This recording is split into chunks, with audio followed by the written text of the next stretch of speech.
सोलापूर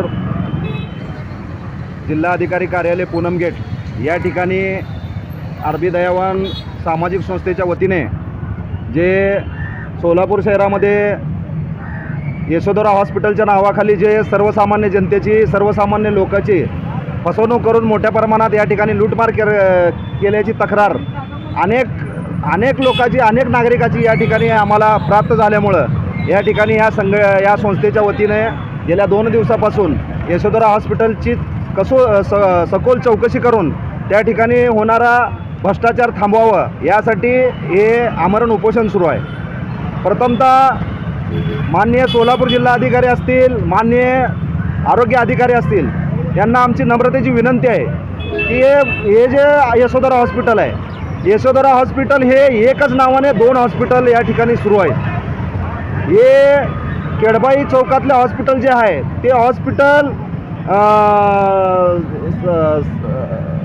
मोफत उपचार यासाठी हे हॉस्पिटल आहे, धर्मदायक हॉस्पिटल आहे। परंतु या ठिकाणी सर्वसामान्य लोकांना मात्र हे चॅरिटेबल हॉस्पिटल आहे असं सांगितलं जात नाही। त्या ठिकाणी पैशाची उकळपट्टी केली जाते आणि त्या आतमध्ये असणारे जे मेडिकल आहेत ते मेडिकल आवाजा सवादाराने लोकांकडून पैसे घेऊन लूटमार करतात। अनेक तक्रारी या ठिकाणी लोकांची अनेक तक्रार आहेत। ॲम्ब्युलन्स असेल, मेडिसिन असेल, डॉक्टर असेल, 9-9, 8-8 लाख रुपये या ठिकाणी बिलं करतात आणि ज्यावेळी पेशंट दगावतो त्यावेळी मात्र पैसे भरल्याशिवाय यांना त्या ठिकाणी डिस्चार्ज दिले जात नाही आणि त्या ठिकाणी असणारे जे स्पॉन्सर लोक आहेत ते गुंडवृत्तीचे लोक ठेवून त्या ठिकाणी सर्वसामान्य जे नातेवाईक आहेत पेशंटचे त्यांना दमदाटी देऊन त्या ठिकाणी पैशाची लूटमार करतात। हे सर्व प्रकाराची सखोल चौकशी होऊन या यशोधरा हॉस्पिटलवर तात्काळ कारवाई व्हावी या मागणीसाठी या ठिकाणी आज उपोषण सुरू होतं। त्या उपोषणला युवा भीमसेना सामाजिक संघटनेच्या वतीने आमचा पाठिंबा आहे। येणाऱ्या जर 8 दिवसात 4 दिवसात जर या हॉस्पिटलवर कारवाई झाली नाही तर 15 ऑगस्ट रोजी यशोधरा हॉस्पिटलच्या समोर आमचं जन आंदोलन या ठिकाणी मोठं आरबी दयावान व युवा भीमसेनेचा असेल या ठिकाणी मी जाहीर करतो। आरबी दयावान बहुउद्देशीय सामाजिक संस्थेचा अध्यक्ष विश्वभूषण कांबळे आज रोजी आम्हाला 2 दिवस आमरण उपोषणला बसून होता। त्याचं एकमेव कारण म्हणजे चालत असलेला भ्रष्टाचार।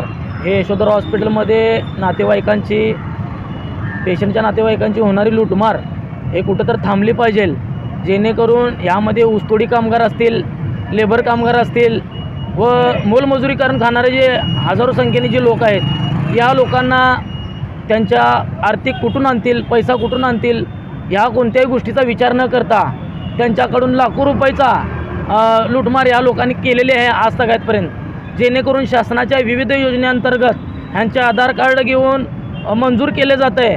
शासनाची फसवणूक करून लाखो रुपये लुटले जातात आणि पेशंटच्या नातेवाईकांकडूनही ऑफलाईन पद्धतीने पैसे घेतले जातात। म्हणजे जेणेकरून हे कितपत योग्य आहे। आणि सगळ्यात दुर्दैवाची गोष्ट म्हणलं तर जे पेशंट आहे ते मृत्युमुखी जरी पेलला, त्याने मेला तरी पण त्याच्याकडून 70 ते 80 हजार रुपये पैसे भरा आणि डेड बॉडी घेऊन जावा, अशी दुर्दैवाची गोष्ट या हॉस्पिटलची आहे। तात्काळ या हॉस्पिटलवर कायदेशीर कारवाई झाली पाहिजे या संदर्भात आमचे 2 दिवस होते, परंतु आज रोजी आम्हाला आरोग्य अधिकारी मॅडमनं सुनावणीसाठी उपस्थित बोलवलं होतं व ते हॉस्पिटलमधले काही कर्मचारी डॉक्टर लोक त्या ठिकाणी आले होते। त्यांनी आमच्याकडून तसं लेखी म्हणणं स्वरूपात घेतलेले आहे की जेणेकरून जे हॉस्पिटलमध्ये असणारे ज्या कर्मचाऱ्यांचे डबल भावाने जे अमाऊंट घेतलेले ते परत येतो असं आम्ही त्यांच्याकडनं आज रोजी लेखी स्वरूपात म्हणणं लिहून घेणार आहे।